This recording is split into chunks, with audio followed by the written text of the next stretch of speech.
오늘 말씀은 구약은 호세아서 2장 14절로 23절, 서신서는 고린도전서 1장 18절로 25절, 복음서는 누가 14장 15절로 24절을 말씀합니다. 한 구절씩 읽어보도록 하겠습니다. 구약 호세아서입니다. 그러므로 보라, 내가 그를 다일로 덮친 들로 데리고 가서 말로 위로하고 거기서 비로소 그의 포도원을 그에게 주고 악어 골짜기로 소망의 문을 삼아 주리니 그가 거기서 응대하기를 어렸을 때와 애굽 땅에서 올라오던 날과 같이 하리라. 여호와께서 이르시되 그날에 너가 나를 내 남편이라 일컫고 다시는 내 바알이라 일컫지 아니하리라. 내가 바알들의 이름을 그의 입에서 제거하여 다시는 그의 이름을 기억하여 부르는 일이 없게 하리라. 그날에는 내가 그들을 위하여 들짐승과 공중의 새와 땅의 곤충과더러 언약을 맺으며 또 이 땅에서 활과 칼을 꺾고 전쟁을 없이 하고 그들로 평안히 눕게 하리라. 내가 네게 장가들어 영원히 살되 공의와 정의와 은총과 긍휼이 여김으로 내게 장가들며 진실함으로 너에게 장가들니 너가 여호와를 알리라. 여호와께서 이르시되 그날에 내가 응답하리라. 나는 하늘에 응답하고 하늘은 땅에 응답하고 땅은 곡식과 포도주와 기름에 응답하고 또 이것들은 이스라엘에 응답하리라. 내가 나를 위하여 그를 이 땅에서 심고 긍휼히 여김을 받지 못하였던 자를 긍휼히 여기며 내 백성 아니었던 자에게 양하여 이르기를 너는 내 백성이라 하리니 그들은 이르기를 주는 내 하나님이시라 하리라 하시니라. 아멘. 본문입니다. 십자가의 도가 멸망하는 자에게는 미련한 것이고 구원을 받은 우리에게는 하나님의 능력이다. 기록된 바 내가 지혜 있는 자들의 지혜를 멸하고 총명한 자들의 총명을 폐하리라 하였으니 지혜 있는 자가 어디 있느냐? 선비가 어디 있느냐? 이 세대의 변론가가 어디 있느냐? 하나님께서 이 세상의 지혜를 미련하게 하신 것이 아니냐? 하나님은 이 세대에서는 이 세상이 자기 지혜로 하나님을 알지 못하므로 하나님께서 전도에 미련한 것으로 믿는 자들을 구원하시기를 기뻐하였도다. 유대인은 표적을 구하고 헬라인은 지혜를 찾지만은 우리는 십자가에 못 박힌 그리스도를 전하니 유대인에게는 버리기는 것이요 이방인에게는 미련한 것이로되 오직 부르심을 받은 자들에게는 유대인이나 헬라인이나 그리스도는 하나님의 능력이고 하나님의 지혜니라. 하나님의 어리석음이 사람보다 지혜롭고 하나님의 약하심이 사람보다 강하니라. 누가복음입니다. 함께 먹는 사람 중에 하나가 이 말을 듣고 이르되 무릇 하나님의 나라에서 떡을 먹는 자는 복되도다 하니 이르시되 어떤 사람이 큰 잔치를 베풀고 많은 사람을 청하였으니 잔치할 시각에 그 청하였던 자들에게 종을 보내어 이르되 오소서 모든 것이 준비되었나이다 하매 다 유치하게 사양하여 한 사람은 이르되 나는 밭을 샀음에 아무래도 나가 보아야 하겠으니 청컨대 나를 양해하도록 하라 하고 또 한 사람은 이르되 나는 소 5 샀음에 시험하러 가니 청컨대 나를 양해하도록 하라고 또 한 사람은 이르되 나는 장가 들었으니 그러므로 가지 못하겠노라 하는 자 종이 돌아와 주인에게 그대로 가니 이에 집주인이 노하여 그 종에게 이르되 빨리 시내의 거리와 골목으로 나가서 가난한 자들과 몸 불편한 자들과 맹인들과 저는 자들을 데려오라 하니라. 종이 이르되 주인이여 명하신 대로 하였으되 아직은 자리가 있나이다. 주인이 종에게 이르되 길과 산 울타리로 나아가서 사람을 강권하여 데려다가 내 집을 채우라. 내가 너에게 말하니 전에 청하였던 그 사람은 하나도 내 자식을 맛보지 못하리라 하였다 하시니라. 아멘. 네. 오늘 이 세 부분으로 십자가는 하나님의 능력이고 지혜다.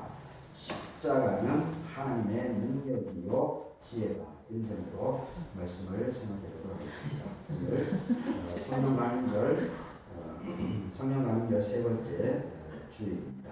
그리고 총회 지키는 선교주의고 그리고 망종 4일째를 보고 있습니다. 오늘 예배 참가하신 여러분들에게 하나님의 은혜가 되기를 바라겠습니다. 아멘.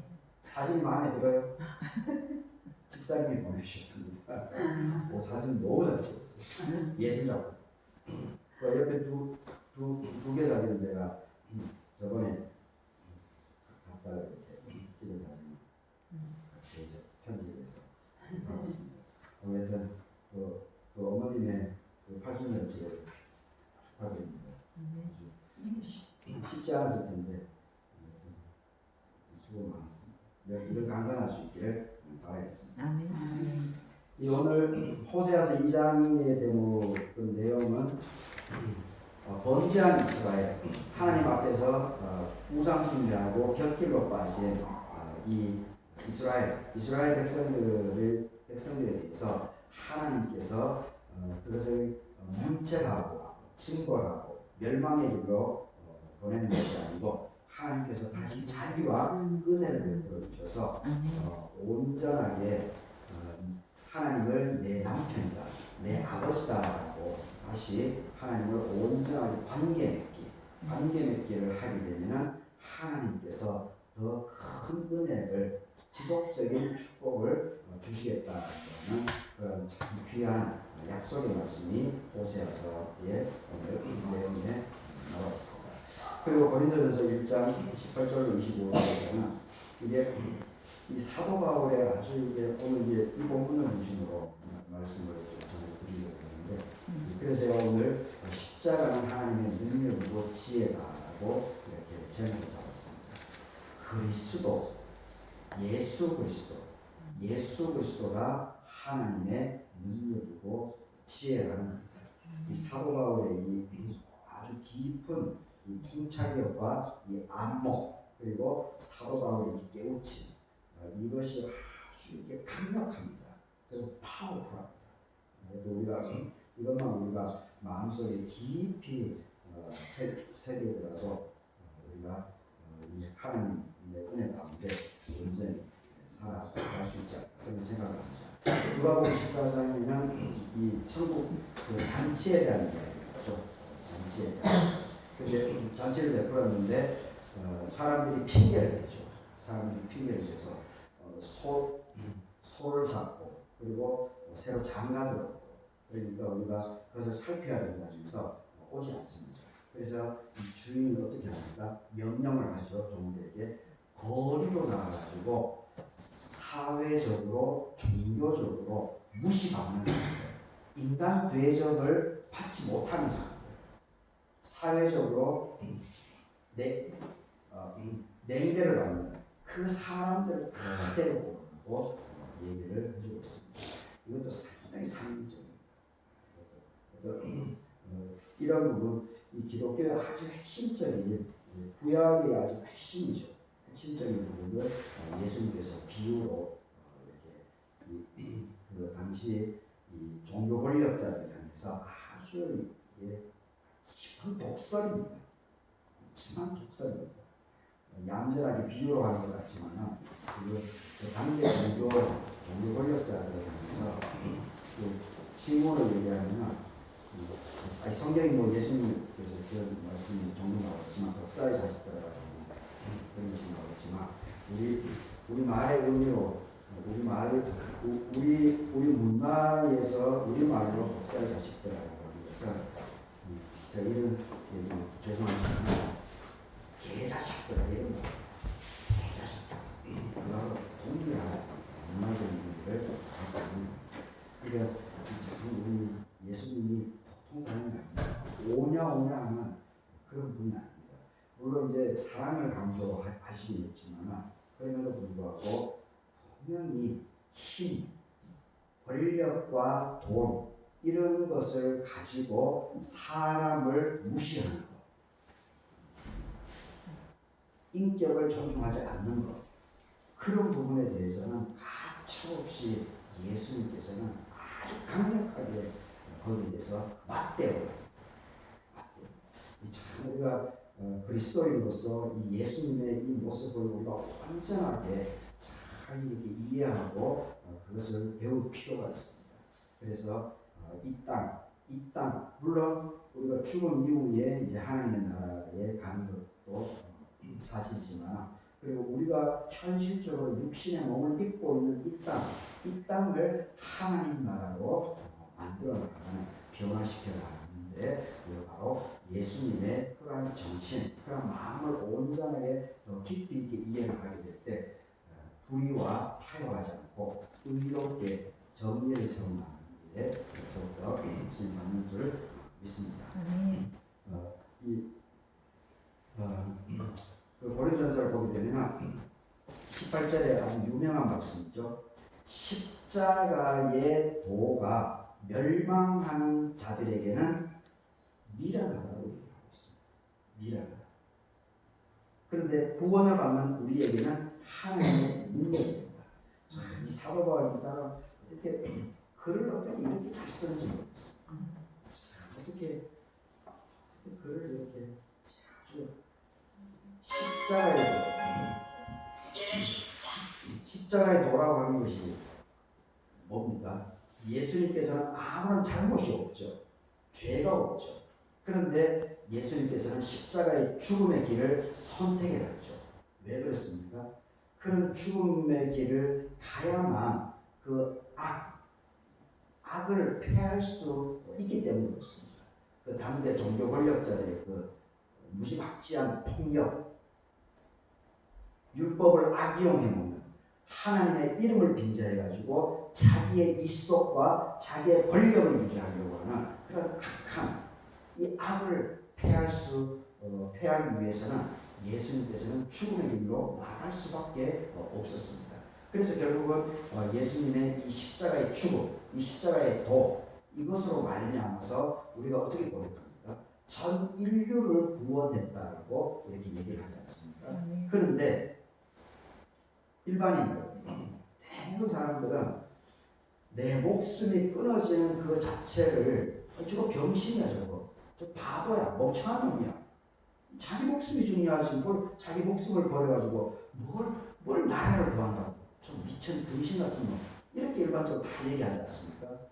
노무현 대통령이 죽었을 때도 다 그렇게 얘기하지 않습니까? 그러니까 일반인들이 여기 이제 사도 바울은 그런 사람들을 멸망하는 자들이라고 얘기를 하는 거죠. 그러니까 일반인들이 볼 때는 그 멍청한 짓입니다. 미련 곰탕이 같은 짓이다라고 사도 바울이 지금 얘기를 해주고 있습니다. 그런데 예수 그리스도를 믿는 우리들에게는 하나님의 능력이라고 얘기하고 있습니다. 이게 십자가의 길을 나에게 찾아온 십자가를 묵묵히 짊어지고 나가는 그 자체, 이것이 하나님의 능력이다. 하나님께서 나를 힘주신다는 겁니다. 보십시오. 나에게 찾아온 일들을 이번에 이제 신영옥 집사님도 어머니 그 팔순잔치로 이렇게 가족들이 다 모였는데, 물론 집이 중간이라서 모였다고 그러지만 사실 가만히 생각해 보십시오. 가족이 뭐 20년 정도 왔다는데 20년이 오면은 이 숙식이 이제 가장 중요하지 않습니까? 그러면 상당히 불편할 수 있습니다.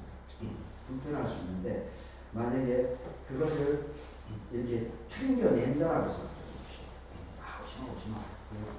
좁고 이제 장소도 불편해. 근데 이렇게 튕겨내버리면은 거기서 하나님의 능력이 안 나타나죠. 안 나타나. 그런데 이 장소가 넓지 않고 그럼에도 불구하고 그걸 감당하는 거죠. 그게 나에게 주어진 십자가이지 않습니까? 그래서 그냥 감당해버리는 겁니다. 그러면 어떻게 됩니까? 가족들이 기분이 좋죠. 그리고 더 이렇게 팀워크, 가정이 화목할 수 있는 이런 것이 만들어질 수 있는 겁니다. 그것이 바로 하나님께 쓰임받는다는 거죠. 바로 구원받는 우리에게는 내가 내 자신에게 주어진 이러한 고난이라든지 일반인들이 보기에는 재수 없다라고 하는 이러한 것들, 그것으로 인해서 생기는 오해라든지 갈등이라든지, 그리고 이러한 부분들을 내가 그냥 묵묵하게, 그게 십자가의 의미가 아닙니까? 그것을 묵묵하게 그냥 받아 안고 그것을 그냥 삶으로 살아나가는 것. 거기에 능력이 나타난다. 그런 사람을 하나님께서 쓰신다. 제 사과밭에 이제 가보게 되면 그 농약을 이제 요즘 이제 SSB를 빌려서 이제 제가 계속 좀 방전하려고 하는데 거기에 그 분무기를 집어넣는 보관통이 있습니다. 근데 그것이 양철로 만들어져 있습니다. 내부에는 이제 나무로 판짜기를 가했고 그리고 그 밖으로는 나무가 비를 맞으면 썩지 않습니까? 그래서 그 밖으로는 다 양철로 서울에서 하는 이제 인테리어를 하는 선배님이 그것을 벌써 한 3년, 4년 전, 15년 전에 그것을 해주셨습니다. 그래서 제가 어제 이틀 전에 이제 그 배추밭 고랑을 이제 콩을 심어야 되니까 콩 로카리 하면서 이 배추 고랑을 만들다 보니까 좀 밤늦게 이렇게 오게 되었는데 밤늦게 오다 보니까 그 어둠이 내렸으니까 어둠에 그 양철이 빛나더라고요. 그래서 이제 갑자기 그 선배가 생각이 나가지고 저는 늦게 이제 선배님에게 이렇게 오랜만에 전화를 해봤습니다. 근데 제가 이제 이분을 얘기하는 이유가 왜 그러냐면 이분이 저희 이제 형님인데 이분 사모님이 암으로 돌아가신 지가 벌써 7년이 됩니다. 암으로 돌아가신 지가 7년이 됩니다. 그리고 또 안타깝게도 아들과 딸이 있는데 아들이 2년 전인가 또 아들이 먼저 죽어버렸어요. 이제 딸 자식밖에 없는 거죠. 남자인데 그 마음이 어떻겠습니까? 하늘이 무너지죠. 근데 그 선배는 참 그것을 그날도 제가 전화를 했는데 표정이 목소리가 아주 밝더라고요. 아주 밝고 목소리가 아주 밝고 그러시더라고요. 그래서 그래서 제가 궁금해가지고 선배님은 어떻게 괴롭지 않느냐고 괴로울 텐데 어떻게 그렇게 밝게 이렇게 살아갈 수 있느냐고 그렇게 하니까 그 선배님이 하시는 얘기 그래도 내 딸이 있지 않느냐고 내 딸이 있는데 이 아빠가 돼가지고 그냥 막 우울하게 어둡게 그리고 그렇게 하면은 이게 되느냐고 그럼 딸이 더 의기소침해지고 자신감이 없어지지 않겠느냐고 그 얘기를 하시더라고요. 그래서 역시 참 역시 선배님이 참 대단하구나 그런 생각을 제가 해보게 됐습니다. 그게 바로 오늘 여기 이 본문에 나타나 있는 18절에서 얘기하는 이 구원을 받은 우리에게는 십자가에 만약에 찾아오는 그 무거운 짐, 하수 이런 것을 잘 감당해 나가는 것, 불평불만 없이 잘 감당하는 것 여기에 하나님이 능력이 나타납니다. 그리고 그렇게 삶을 잘 해내나가는 사람들은 반드시 하나님께서 쓰신다고 하는 이야기입니다. 그리고 또 24절을 보십시오. 24절을 보게 되면 유대인이나 헬라인이나 그리스도는 하나님의 능력이고 하나님의 지혜다 이렇게 얘기하고 있습니다. 사도 바울은 유대인이죠. 그리고 로마 시민권을 갖고 있는 사람입니다. 그러면 헬라 문명을 잘 알고 있다는 겁니다. 헬라. 그리고 하나님의 강권적인 역사에 의해 가지고 사도행전 9장을 보게 되면 다마섹으로 가는 과정 속에서 빛을 보고 성령의 역사하심으로 그리스도인이었습니다. 그리스도인. 근데 22절을 보게 되면 여기 이제 대표적인 이 당대의 시대의 흐름, 시대의 그 당대의 시대의 사상들 이 부분이 이제 언급되고 22절에 언급되고 있는데 유대인은 표적을 구한다고 그러죠. 그리고 헬라인은 지혜를 찾는다라고 얘기하고 있습니다. 사도 바울은 유대인이고 헬라 문명권자입니다. 그리고 예수 그리스도를 고백하게 되는 그리스도인으로 또 부름을 받았고 사도로 살아가면서 한 생을 살았던 그런 사람입니다. 그런데 이 유대인과 헬라인은 아주 정반대입니다. 유대인들은 어떤 관점을 갖고 있습니까? 이 사람들은 하늘만 봅니다. 하나님만 이 사람들은 외치고 있습니다. 그런데 헬라인들은 그 반대로 헬라인들은 사람 중심입니다. 사람 중심. 모든 것을 이 하늘, 하나님 이러한 것들은 헬라인들은 인정하지 않습니다. 그냥 사람, 이 인본주의죠. 유대인들은 신본주의에 대한 그런 생각을 갖고 있고 이 정반대의 이 사고 패턴을 갖고 있습니다. 그런데 바로 이 사도 바울이 유대인 그 전통적인 바리새인 중에 바리새인으로서 유대인에 대한 이 생각들 그 사람들의 마음을 잘 헤아리고 있습니다. 그리고 헬라인들에 대해서도 이 사람이 잘 헤아리고 있습니다. 그리고 그리스도인이 되었기 때문에 그러니까 하나님의 역사가 오묘한 겁니다. 바로 이런 모든 그 당대의 시대적인 상황 흐름 이것을 모두를 알고 있는 사도 바울을 통해 가지고 이것을 총화시켜 나가는 거죠. 통합시켜 나가는 거죠. 그 차이점, 서로 갈등을 빚고 있는 이것을 유대인들의 생각, 그리고 헬라인들의 생각, 그리고 그리스도인들의 생각 이것을 이 사도 바울이 많이 경험자고 배운 사람으로서 이것을 통합시킵니다. 지금 19세기, 20세기에 들어와가지고 제 말에 오해가 없으면 좋겠는데 지금 서구 유럽 문화로 대별되는 여기에 한계점이 벌써 봉착되어 있습니다. 그래서 서구 지식인들은 자기들의 이런 기존의 철학, 기존의 이런 사고 패턴 이걸로는 안 된다라고 하는 것을 이 사람들은 뼈저리게 느끼고 있습니다. 그래서 이 사람들이 그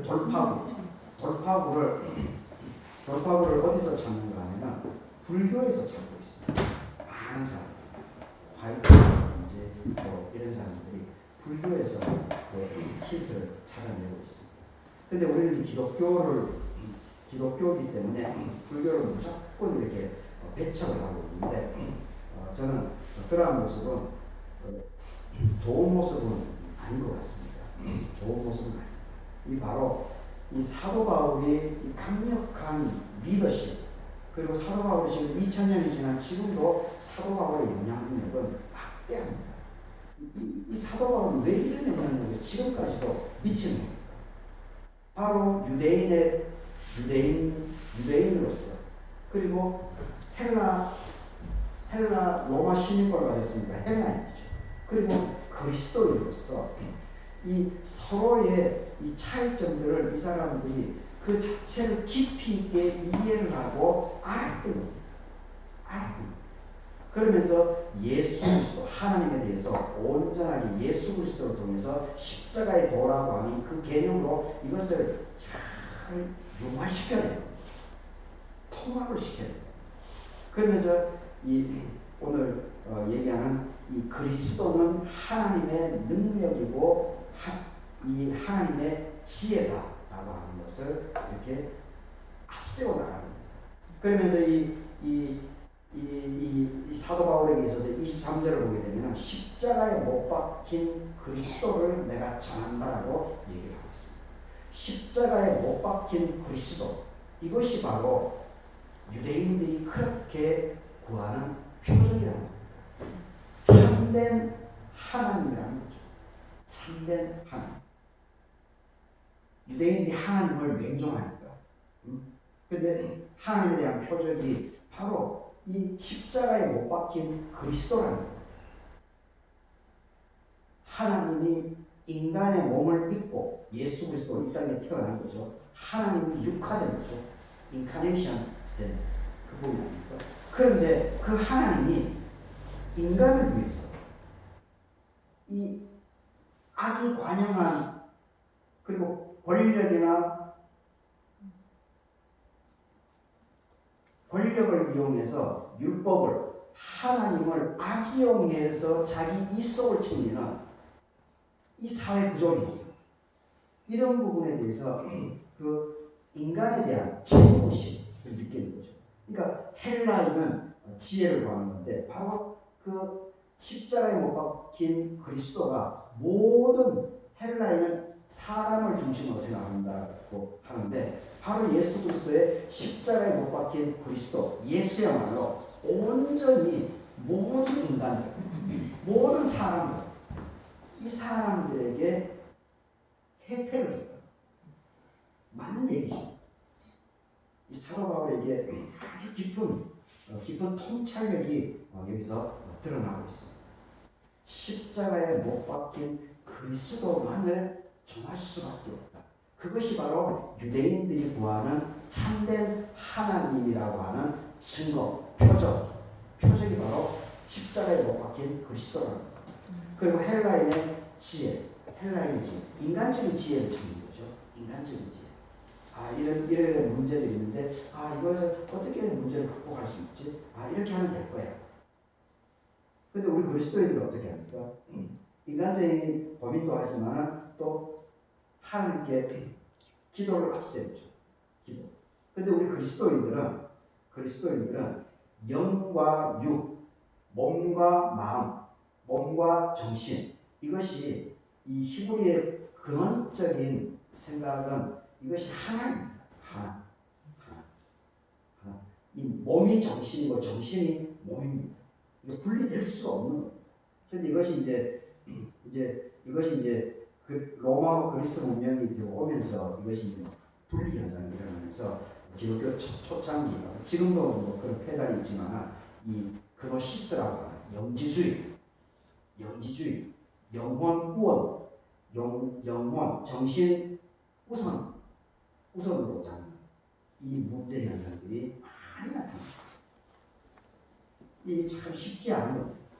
영육이 하나인데 그리스도 히브리 원래 사고고 그리고 그것이 지금 예수 그리스도로 인해 가지고 이 부활이라고 하는 것도 우리가 이 몸의 부활을 얘기하지 않습니까? 근데 몸의 부활이지만은 또다시 그는 정신적인 면에게 속하는 겁니다. 근데 이것이 참 쉽지는 않은 건데 분리가 될 수가 없는 겁니다. 그러니까 십자가에 못 박힌 그리스도 이분이 유대인들이 구하는 표적이고 헬라인들이 찾는 바로 그 지혜다라고 하는 것을 그 당대의 유대인들과 헬라인들 얼마나 똑똑한 사람들이 많습니까? 지식인들이 많겠습니까? 근데 거기에 이 사도 바울이 명료하게 십자가에 못 박힌 그리스도다. 그것이 너희들 구하는 것은 바로 예수님밖에 없다. 이렇게 대못을 꽝꽝꽝 박아버려. 참 대단한 거죠. 그 지금으로 얘기하면은 유럽이나 미국 문명을 주도해 나가는 사람들 앞에서 얘기를 하는 겁니다. 하나도 꿀리지 않고. 이 사도 바울 보통 사람이 아닙니다. 그러니까 우리가 우리 삶에 내가 하고 있는 것이 어떠하든지 간에 내 스스로가 내 자신감을 갖고 있어야 됩니다. 자신감. 그리고 그것을 감사함으로 해나가는 것이 참 중요한 것 같습니다. 오늘 이 사도행전 1장에 읽지는 않았지만 나중에 27절을 보게 되면 이 사도 바울이 계속해서 무슨 얘기를 하는가 하면 약한 것을 택해서 강한 것을 부끄럽게 하시는 하나님에 대해서도 언급하고 있습니다. 약한 것을 택해서 강한 것을 부끄럽게 하신다. 그리고 28절에서는 천한 것들 멸시받는 것 없는 것을 택해 가지고 있는 사람들, 돈이 있고 권력이 있고 지식이 있고 그러면서 폼 잡으려고 거들먹거리는 이 사람들을 폐해버리겠다라고 얘기를 하고 있습니다. 그것이 바로 오늘 누가복음에서 나와 있는 이 얘기입니다. 어떤 사람이 큰 잔치를 베풀고 많은 사람을 청했습니다. 그래서 종을 보내어 청했는데 18절에 보십시오. 나는 밭을 샀다. 그리고 19절에는 소 5개를 샀다. 이 사람 상당히 부자인 것 같습니다. 5개니까 10마리죠. 소 5쌍이니까. 그리고 한 사람은 또 장가 들었다고 20절에 얘기합니다. 그러면서 가지 못하겠다고 얘기하고 있습니다.